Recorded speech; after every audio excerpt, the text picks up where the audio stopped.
கிண்டுப்பா, நல்லா கிண்டுங்க. தயிரை ஊற்றுங்க, பாலை ஊற்றுங்க.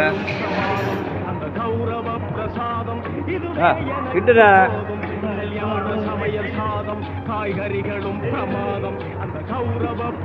பால் பின்னாடி இருக்குது,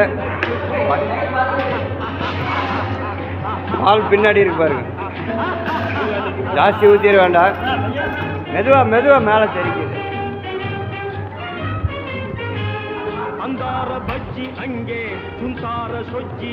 சுமாரன்னு கொடுங்க. பால் பால் எடுத்துக்கீங்க. சந்தோஷம் மீறி பொங்க இதுவே எனக்கு திங்க கல்யாண சமையல் சாதம். பால் ஊற்றிக்கண்ணா, பால் ஊற்றிக்கணும். பின்னாடி ஜக்கில் இருக்குண்ணா. சுமார்ண்ணா, சுமார்ண்ணா பின்னாடி ஜக்கில் இருக்கு பாருங்க. ஊற்றுங்க ஊற்றுங்க.